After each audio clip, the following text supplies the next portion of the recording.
श्रीकृष्ण, चांगली माणसं दुःखी का आणि पापी पाखंडी माणसं सुखी का?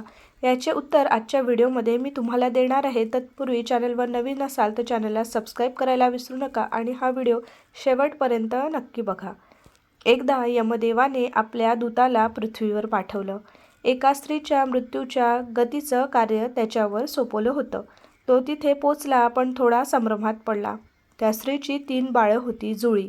खरं तर तिळी म्हणतात त्यांना. बाळं रडत होती आणि त्याचे बाबा तर खूप आधीच देवाघरी गेले होते आणि आता आईविना ती अनाथ होणार होती. हे सर्व बघून देवदूताला दया आली. तो त्या स्त्रीला आपल्याबरोबर न घेता रिकाम्या हाताने यमदेवाकडे आला व सर्व परिस्थिती सांगितली. ती ऐकून यमराज भडकले. तू काय स्वतःला परमेश्वर समजतोस का?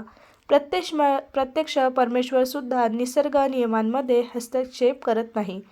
मग तू कोण एवढा मोठा लागून गेलास?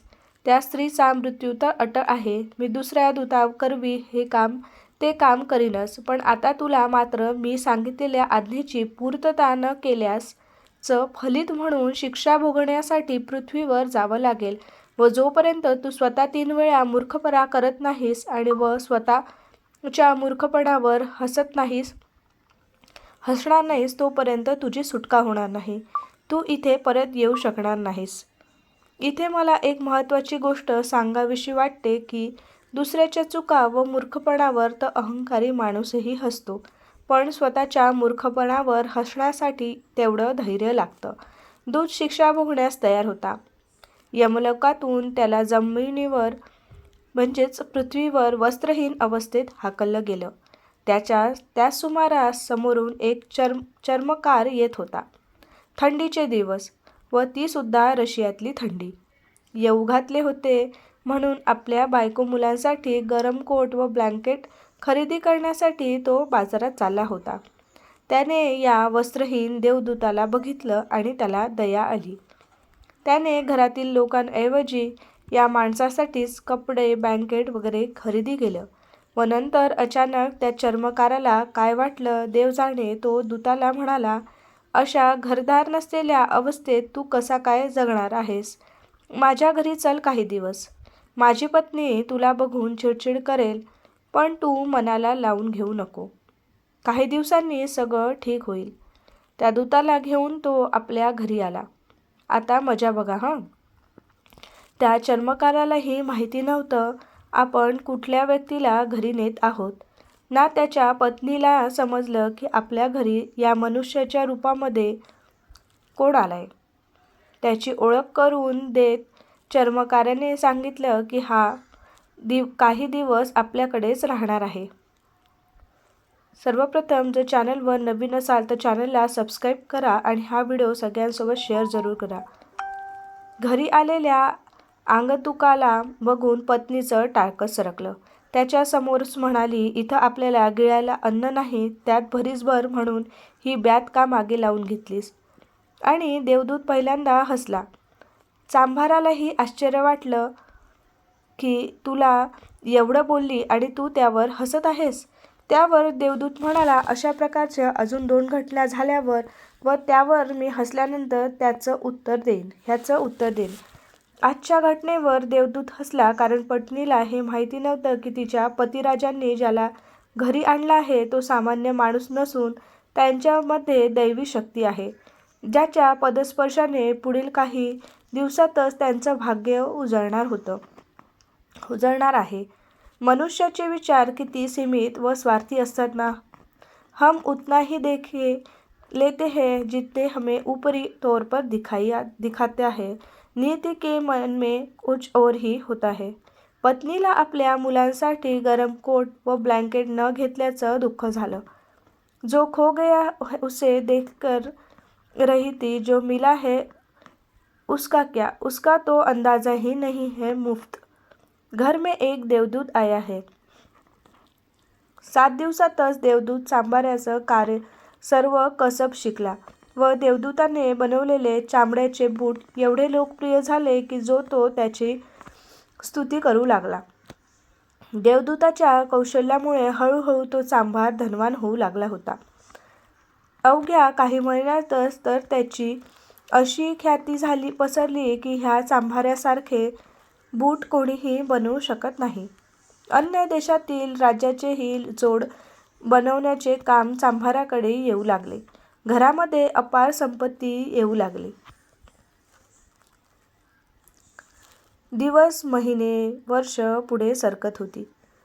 एकदा असं झालं, सम्राटाचा एक अधिकारी आला आणि चांभाराकडे कातडं सोपवलं. म्हणाला, हे खूप दुर्मिळ आणि महागड कातडं आहे. तुझी कारागिरी सम्राटांना पसंत आहे, म्हणून सम्राटांनी तुझ्याकडे हे कातडं आपले बूट बनवण्यासाठी दिले आहे. चूक झाली तर सम्राट क्षमा करणार नाहीत. लक्षात ठेव, सम्राटाच्या पायाकरिता बूट बनवायचे आहेत, स्लीपर नाही. अधिकाऱ्याने स्पष्टपणे खडसावले. रशियामध्ये मृत व्यक्तीला स्लीपर घालून स्मशानात नेण्याची प्रथा आहे. चांभाराने सुद्धा देवदूताला बजावलं, हे बघ, सम्राटाच्या पायाकरिता या दुर्मिळ कातड्याचे बूट बनवण्याचे आहेत, स्लीपर नव्हे. व कातडं सुद्धा बुटाच्या मापापुरतेच आहे. काही गडबड झाली तर नसती आफत ओढवेल. एवढं निक्षून सांगूनही देवदूताने स्लीपरच बनवल्या.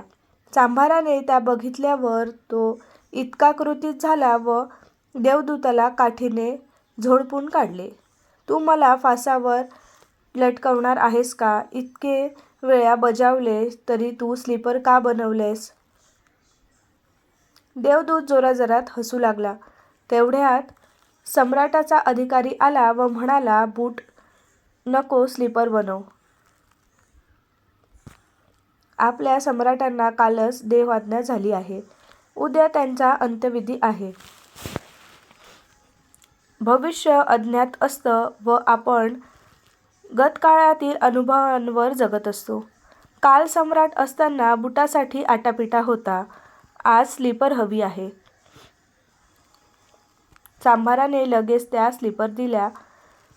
अधिकारी निघून गेल्यावर चांभार देवदूताच्या पाया पडून क्षमा मागू लागला. मी तुला उगाच मारले. देवदूताने शांतपणे सांगितले, अरे, ह्यात तुझा काहीही दोष नाही. मी माझ्या कर्माची शिक्षा भोगतोय. आज दुसऱ्यांदा देवदूत हसला. कारण भविष्य अज्ञात आहे व आपण विनाशी इच्छांच्या मागे धावत सुटलो आहोत. साध्या घटनांमध्ये सुद्धा चिडचिड त्रागा करत बसतो. मृत्यूघटिका समीप असताना जीवनाचे गणित बांधत राहतो व नियतीच्या मनात काहीतरी वेगळंच असतं. देवदूताला जाणवू लागलं, त्या 3 अनाथ मुलीचं भवितव्य काय. हा अनाठायी विचार मी करत होतो. काही दिवसातच तिसरी घटना घडली. या चांभाराकडे एका धनाढ्य घराण्यातील वृद्ध स्त्री आली व बरोबर 3 सुंदर युवती आल्या. 3ही युवतींचे लग्न ठरले होते आणि त्यांच्यासाठी उत्तम चढावाचे जोड बनवून हवे होते. देवदूताने 3 मुलींना पाहता क्षणी ओळखलं. ह्या त्याच 3 मुली होत्या ज्यांच्या मृतप्राय आईकडे बघून त्याला दया आली व नियतीमध्ये स्वतःहून केलेल्या हस्तक्षेपामुळे तो आज शिक्षा भोगत होता. त्या तिघीजणी अतिशय सुंदर व समृद्ध दिसत होत्या. देवदूताला उत्सुकता वाटली, त्याच्याबरोबर जी वृद्ध स्त्री आली होती ती कोण आहे. वृद्ध स्त्रीला विचारल्यावर तिने सांगायला सुरुवात केली की ह्या मुली माझ्या आहेत. माझ्या समोरच राहत होत्या. ह्यांची आई लहानपणीच देवाघरी गेली. ती अतिशय दारिद्र्यात दिवस काढत होती. तिच्या पक्षात या मुलींचं कसं होणार. मला दया आली व ह्या तिघींना मी दत्तक घेतलं. मलाही संतान नव्हती. मी स्वतःच्या मुलींप्रमाणे ह्यांचं पालनपोषण केलं व आता सम्राटाच्या राजपुत्रांशी ह्या तिघीजणी विवाहबद्ध होणार आहेत. हे ऐकल्यावर देवदूत तिसऱ्यांदा व शेवटचं हसला.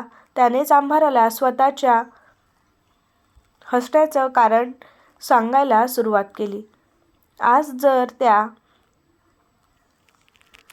3 मुलींची आई जिवंत असती तर त्या ह्या तिघीजणी दरिद्रात खितपत पडल्या असत्या. पण आता आई नसल्याने वृद्ध स्त्रीला दया आली व तिच्या संपत्तीला वारस मिळाला व तिघीजणींनी समृद्धी उपभोगली. तसेच वृद्ध स्त्रीला संतानसुख मिळालं. देवदूताने सांगितलं, मी चुकलो होतो आणि नियती ही माझ्यापेक्षाही सूत्रबद्ध व योग्य आहे. हिच्या कर्मामध्ये मी हस्तक्षेप केल्याने मला जी शिक्षा मिळाली होती ती आज पूर्ण झाली आहे. आता मी तुझा निरोप घेतो.